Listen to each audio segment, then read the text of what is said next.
22 जनवरी के लिए देशवासियों की तरह मैं भी बहुत उत्सुक हूं, बोले प्रधानमंत्री मोदी।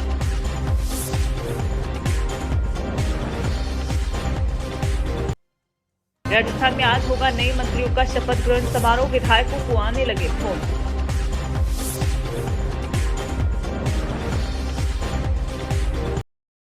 नीतीश कुमार आज दिल्ली स्थित आवास पर जेडीयू नेताओं से करेंगे मुलाकात।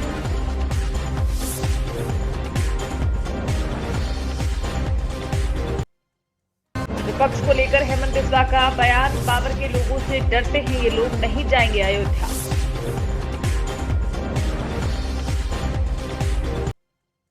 आरएसएस प्रमुख मोहन भागवत आज जाएंगे कोलकाता, 2 दिनों के प्रवास पर रहेंगे।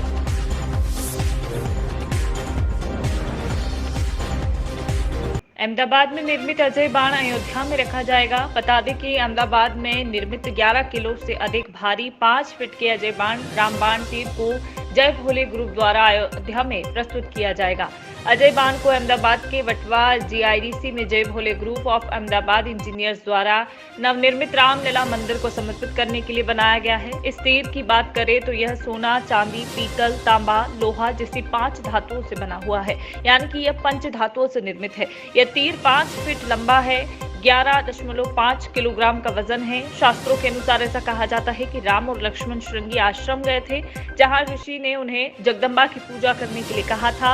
तब श्री राम अबूर्दा वन पहुंचे, उन्होंने जगदम्बा की आराधना की, तो वहां स्वयं मां जगतजननी जगदम्बा प्रसन्न हुई और भगवान श्री राम को अजय तीर से आशीर्वाद दिया। उसी तीर से रावण को भी मारा गया। इस प्रकार अहमदाबाद में निर्मित अंबाजी में अवतरित अजय बाण को अयोध्या में प्रस्तुत किया जाना है। देखिए संवाददाता यज्ञेश गोस्वामी की रिपोर्ट, अहमदाबाद, गुजरात। जय भोले ग्रुप अमदावाद थी दीपेश पटेल। અમારો આ જે વિચાર છે તે ગબ્બર ઉપર જ્યારે અંબાજી મંદિર છે જે 51 શક્તિપીઠોમાંનું એક શક્તિપીઠ છે, જ્યાં માનું હૃદય સ્થાન છે, ત્યાં આગળ એક જ્યોત સ્વરૂપે મા જગદંબા બિરાજમાન છે। તો ત્યાં ગબ્બર ઉપર જ્યોત છે। અમે લોકો ગ્રુપ મેમ્બર્સ બધા ત્યાં ગયા હતા અને ત્યાંથી અમને આ વિચાર આવ્યો કે અજય બાણ, ત્યાંની એક કથા અનુસાર, જે રામાયણમાં જે કથા છે એ અનુસાર રામ અને લક્ષ્મણ અર્બુદાના જંગલમાં આવ્યા હતા અને ત્યાં શ્રીંગી ઋષિએ તેમને માં જગદંબાની આરાધના કરવા કહ્યું હતું અને માં જગદંબાએ તેમના ઉપર પ્રસન્ન થઈ અને પ્રભુ શ્રી રામને અજય બાણ અર્પણ કરેલ અને તે અજય બાણથી રામે રાવણનો વધ કર્યો હતો। અધર્મ ઉપર ધર્મની જીત, તેના માટે એ અજય બાણ આપ્યું હતું। તો આ કળિયુગની અંદર જ્યારે અત્યારે હાલ વર્ષો પછી જ્યારે રામ જન્મભૂમિ ઉપર, જ્યાં રામલલાનો જ્યાં જન્મ સ્થળ છે તે જગ્યા ઉપર જ્યારે મંદિર બની રહ્યું છે, ત્યારે અમારા ગ્રુપ તરફથી તે અજય બાણ અર્પણ કરવાનો વિચાર કર્યો અને એક સંકલ્પ સાથે અમે અહીંયા પાછા આવી અને ફક્ત 5 જ દિવસની અંદર 5 ફૂટ લંબાઈ અને 11.5 કિલો વજનનું અજય બાણ બનાવ્યું। તો અજય બાણ બનાવવું કેવી રીતે, એ પણ એક મોટો ટાસ્ક હતો કે ભાઈ આ બાણ કેવી રીતે બનાવવું।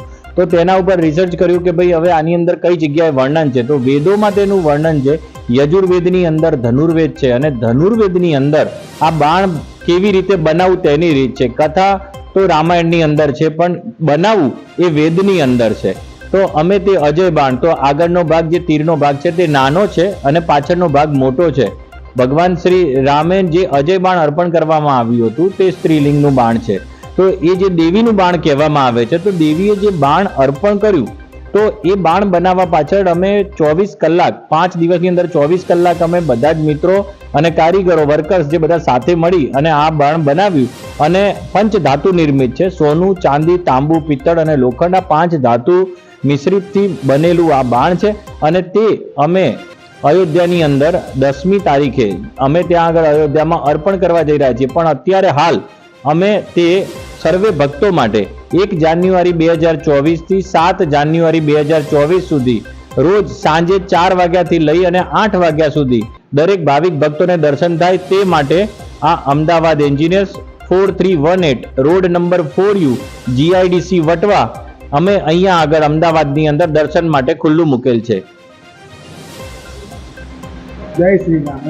જય શ્રી રામ।